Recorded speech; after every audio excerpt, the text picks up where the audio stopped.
A rotina da Laura fez ela conhecer bem as dificuldades de quem convive com a dislexia. Ela é psicopedagoga e atende crianças que sofrem com transtorno. Esse é um problema que pode levar a consequências sérias, já que os impactos da doença refletem no aprendizado e alfabetização. Por isso, ela pede que pais e responsáveis se atentem aos sinais. A gente já começa a observar que algumas crianças elas têm dificuldade em reconhecer os sons iguais das palavras, ou inicial ou final. Então, rimas e o que a gente chama de aliteração, né, que são os inícios da palavra. Então, abelha, abacate, iniciam com o mesmo som, né? E às vezes a criança ela tem muita dificuldade em identificar isso. E mais de 10 milhões de pessoas convivem com a dislexia somente no Brasil. Os dados são da Associação Brasileira de Dislexia. Como lembra esta neuropsicóloga, o transtorno é um distúrbio de aprendizado caracterizado pela dificuldade na leitura e escrita. E quando os problemas também estão acompanhados de outros fatores que impactam o aprendizado, é preciso atenção, por isso a importância do diagnóstico precoce. Quanto mais grave, né, a dislexia, é quando ela está em associação com os outros transtornos de aprendizagem também. Então, a dislexia em si, ela tem a dislexia, é a dificuldade mais no momento da consciência fonológica, que a gente fala, que é da memória de trabalho, de lembrar o som das letras. Então, por isso que até lentifica um pouco a leitura, que você tem que lembrar o som da letra e ir decodificando. E a dislexia no momento de troca de lateralidade. Então, a criança pode ter um ou outro ou os dois. De acordo com especialistas, os sintomas são mais evidentes na fase de alfabetização. Um estudo apresentado pela Associação Brasileira de Dislexia apontou que este é o distúrbio de maior incidência nas salas de aula e atinge entre 5% e 17% da população mundial.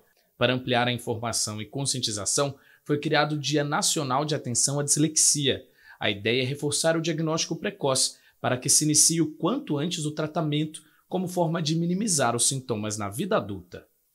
O adulto, né, ele vai descobrindo, assim, conforme com as terapias, com os tratamentos, essas alternativas. E aí o uso de agenda, o uso de, né, calendários, ele vai descobrindo formas ali, a gente fala assim, em livros, o livro com a pessoa que tem dislexia é muito mais marcado, marca textos coloridos, né, post-it. Então ele vai descobrindo outras formas que vai estar auxiliando, como se fosse um apoio nessa leitura dele, né? Então é uma dificuldade que a gente descobre que tem, então pensa em formas de estar substituindo elas.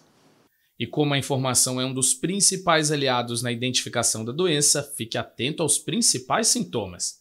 Dificuldades para ler, escrever, soletrar e identificar fonemas, trocar letras das palavras, como exemplo, ler cola ao invés de gola, confundir P com B ou T com D, problemas para decorar a tabuada e também na coordenação motora. Atualmente, uma média de 2 milhões de pessoas são diagnosticadas com a doença, de acordo com o Ministério da Saúde. Por isso, este é um assunto que tem sido discutido na Câmara. Os vereadores Amélia Naomi e Fabião Zagueiro, inclusive, têm projetos na área. Esse processo é muito importante, né? Foi alguns pais que nos passaram, né, essa doença, né, que as crianças têm quando criança e nas nossas escolas, né? Aí a gente colocou, né, como projeto para ter uma atenção especial.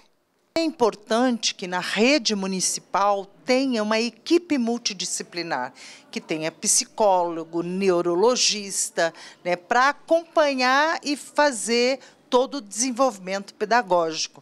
Então, o que a rede tem que fazer é implementar isso. E para amenizar os impactos da dislexia, principalmente durante a alfabetização, a dica é criar um ambiente lúdico de aprendizagem.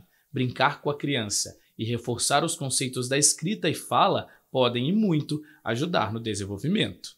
Eu sempre recomendo para as famílias que a gente brinque com a criança, né? Então, o trabalho da criança é brincar. Como que a gente vai brincar? A gente vai utilizar letras móveis, alfabeto móvel, a gente vai brincar na areia de fazer a letra. né, esse formato da letra. Quanto mais objetos sensoriais ela tiver relacionados, melhor. Então, vai fazer as letras com a massinha, com o palitinho, vai desenhar na areia, vai colar feijãozinho, né? As letras grandes primeiro e depois a gente vai reduzindo isso, né? Então, quanto mais sensorial for isso, melhor. Quanto mais lúdico for, melhor.